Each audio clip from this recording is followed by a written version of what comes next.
আপনি কি ইংরেজিতে কথা বলার সময় মাঝপথে আটকে যান? সঠিক শব্দটা মাথায় আসছে কিন্তু মুখে আসছে না? চিন্তা করবেন না। আপনি একাই এই সমস্যায় ভুগছেন না। হাজার, হাজার মানুষের এই একই সমস্যা হয়। কিন্তু আজ আপনার জন্য একটি সুখবর আছে। আজকের ভিডিওতে আমি আপনাদের জন্য ১০ টি সহজ টিপস দিব, যা আপনার ইংরেজি বলাকে করবে অনেক বেশি সাবলীল এবং আনন্দদায়ক। টিপ নাম্বার 1, ইংরেজিতে চিন্তা করুন। Think in English. নিজের মাতৃভাষা থেকে মনে, মনে অনুবাদ করা বন্ধ করুন। অনুবাদ করলে ব্রেন অনেক সময় নেয়। ধরুন, আপনি আকাশ দেখছেন। মনে, মনে বলুন, "দ্য স্কাই ইজ ব্লু।" বাংলায় অনুবাদ করার দরকার নেই। এই ছোট্ট অভ্যাস আপনার ব্রেনকে সুপারফাস্ট করে তুলবে। টিপ নাম্বার 2, সহজ শব্দের ব্যবহার। ইউজ সিম্পল ওয়ার্ডস। কঠিন শব্দের পেছনে ছুটবেন না। যদি এক্সট্রিমলি ডেলিশিয়াস শব্দটি মনে না আসে, তবে সহজভাবে বলুন, ভেরি টেস্টি। মনে রাখবেন, কথোপকথনের মূল উদ্দেশ্য হল বোঝানো, পাণ্ডিত্য দেখানো নয়। টিপ নাম্বার 3, প্রতিদিন কথা বলুন। Speak everyday. শব্দ মনে রাখার সেরা উপায় হলো তা ব্যবহার করা। কথা বলার কেউ নেই? আয়নার সামনে দাঁড়িয়ে নিজের সাথে ২ মিনিট কথা বলুন, অথবা এআই এর সাথে কথা বলুন। আজকের দিনটা কেমন কাটলো তা নিয়ে বলুন। যত বেশি বলবেন, তত বেশি শব্দ আপনার স্মৃতিতে গেঁথে যাবে। টিপ নাম্বার 3, পুরো বাক্য শিখুন। Learn in sentences. আলাদা, আলাদা শব্দ না শিখে পুরো একটি বাক্য শিখুন। যেমন শুধু বিউটিফুল না শিখে শিখুন, দ্য স্কাই ইজ বিউটিফুল। এতে কথা বলার সময় শব্দগুলো অটোমেটিক চলে আসবে। টিপ নাম্বার 5, ফ্ল্যাশ কার্ড ব্যবহার করুন। Use flash cards.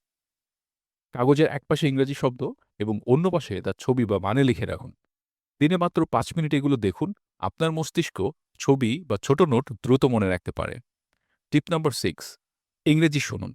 টিপ নাম্বার 6, ইংরেজি শুনুন। Watch and listen. প্রতিদিন অন্তত ১০ মিনিট ইংরেজি পডকাস্ট বা সাবটাইটেল সহ ভিডিও দেখুন। বারবার একই শব্দ শুনলে ব্রেইন সেটা স্থায়ীভাবে সেভ করে নেয়। টিপ নাম্বার 7, নতুন শব্দ বারবার বলুন। Repeat and use. নতুন কোনো শব্দ শিখলে সেটা অন্তত ৫ বার জোরে, জোরে উচ্চারণ করুন এবং অন্তত ৩ টি আলাদা বাক্যে তা ব্যবহার করুন। এতে শব্দটি আপনার ভোকাবুলারির অংশ হয়ে যাবে। টিপ নাম্বার 8, শান্ত থাকুন। স্টেই কাম। শব্দ ভুলে গেলে ঘাবড়াবেন না। লম্বা শ্বাস নিন। যদি আমব্রেলা শব্দটি ভুলে যান, তবে অন্যভাবে বুঝিয়ে বলুন। যেমন, "it's a thing we use in rain." মানুষ আপনার মনের ভাব ঠিকই বুঝে নেবে।